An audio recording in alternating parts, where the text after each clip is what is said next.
Magandang araw sa lahat. Ako nga pala si Kirby Mar Gonzaga Endres, isang 4th year criminology student ng St. John Paul II College of Davao. At ngayong araw is tatalakayin natin ang mga activities ng TCMP or Therapeutic Community Modality Programs. Pero bago muna ang lahat, ano nga ba ang TCMP or Therapeutic Community Modality Programs? TCMP or Therapeutic Community Modality Program ay isang self-help learning treatment model kung saan ang community or ang komunidad ay isa sa mga dahilan kung bakit nag-improve or nagbago ang behavior aspect ng isang kliyente sa loob ng TCMP. In this program, each participant is expected to be a contributing member of the community and develops an impetus to change by being a member of the community. The participants learns and practice skills and responsibilities through structured activities that they can transfer to the society upon their release. Ibig sabihin, nai-improve ng TCMP ang pag-uugali ng isang kliyente kapag nasa loob na ito. Ang lahat ng mga kasali sa TCMP or mga tao na nasa loob ng TCMP ay nagbabahagi ng kanilang mga experience, nagtutulungan upang maibalik nila ang kanilang mga sarili sa dati nilang pag-iisip o sa dati nilang katauhan. At ngayon naman, tatalakayin na natin ang activities sa loob ng TCMP. Merong 11 na activities sa loob ng TCMP. At ang una activity sa loob ng TCMP ay ang individual and group counseling. Ang individual or group counseling activities dito, lahat ng mga kasali na mga kliyente sa loob ng TCMP dumadaan sa proseso ng counseling. Dito sa counseling, pinag-uusapan ng mga kliyente ang kanilang mga problema, mga conflicts na pinagdadaanan, tinahanapan ito ng solusyon para ma-resolve nila ito. Bali, meron dalawang paraan or dalawang option sa pag-counsel. Ang una is ang individual counseling kung saan naka one-on-one talk dito ang isang kliyente at ang therapist, habang ang group counseling naman ay isang grupo kung saan merong 4 na membro o mas higit pa na tinatalakay nila ang kanilang mga sarit-saring mga problema. At pangalawang activity sa loob ng TCMP ay ang moral, spiritual, and values formation. Sa loob ng activity na ito, tinuturuan o binibigyan ng mga lectures ang mga kliyente patungkol sa kanilang pagbabago sa or pag-i-improve ng kanilang mga moral, spiritual, at values. Ang karamihan sa gumagawa o napapacilitate ng mga activities na ito ay mga active na NGOs at civic religious na mga organization. Ang pangatlo activity sa TCMP ay ang work or job placement referral. Sa loob ng activities na ito, nakakategorize siya as informal program kung saan ang mga kliyente ay na-assign ng kanilang mga officers sa loob ng TCMP na magtrabaho or ina-assign sila sa mga task para makatulong sa workforce ng program or para mabawasan ang workload ng mga jail officers at para rin makatulong ito sa pag-improve ng skills ng isang kliyente sa loob ng TCMP na makakatulong din sa kanya upon pag-release niya sa community. Next na activity naman is ang vocational and livelihood skills training.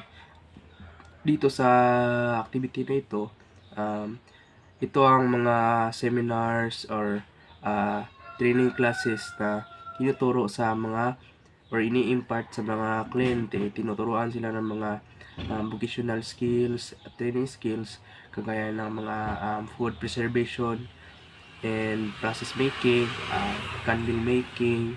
Sa vocational naman is mga dressmaking and technical repairs.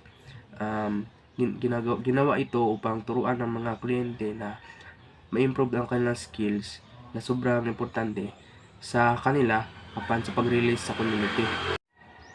Ang next activity naman sa loob ng TCMP ay ang health, mental, and medical services.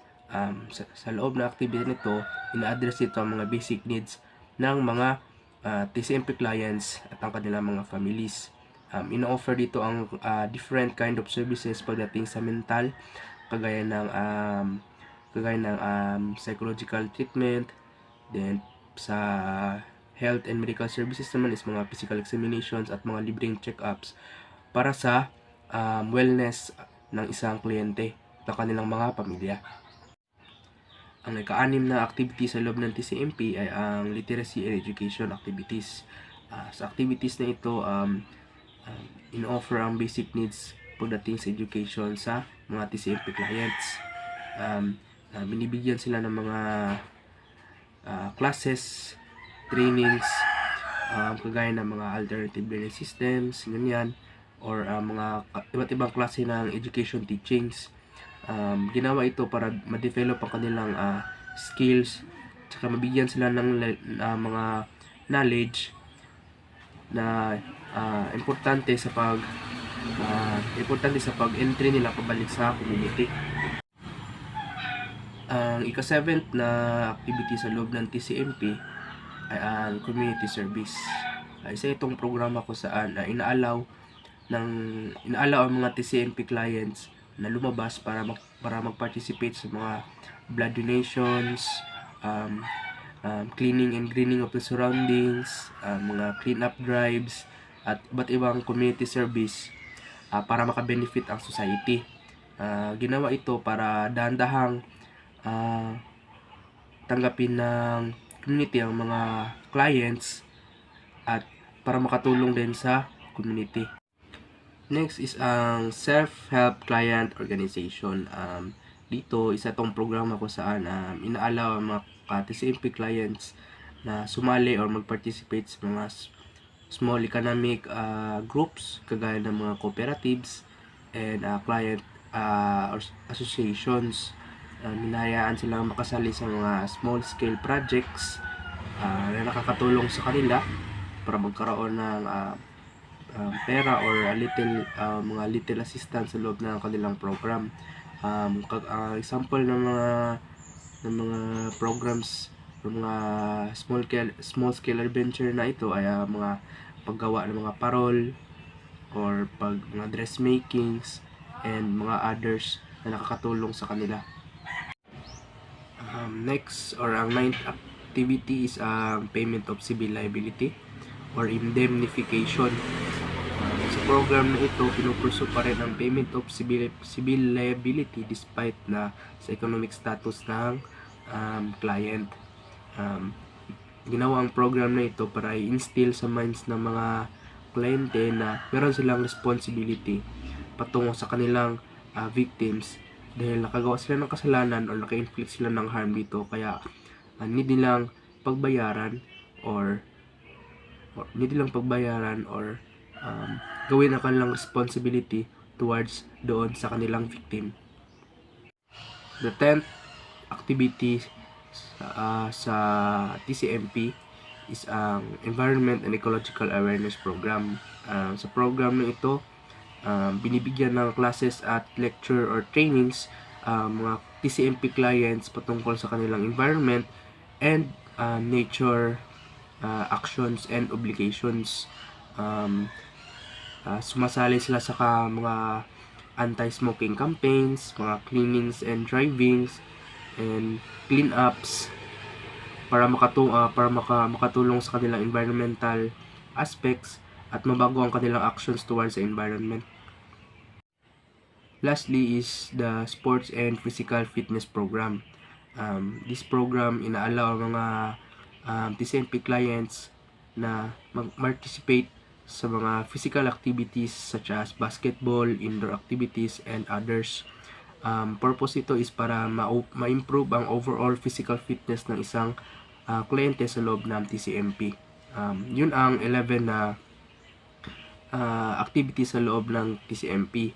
Each of those activities ay may purpose and sariling procedures and processes para makatulong sa sa mga kliyente ng TCMP. And most importantly, those activities ay para matulungan ang mga kliyente sa loob ng TCMP na ma-integrate sila sa community na may tamang knowledge and skills and development.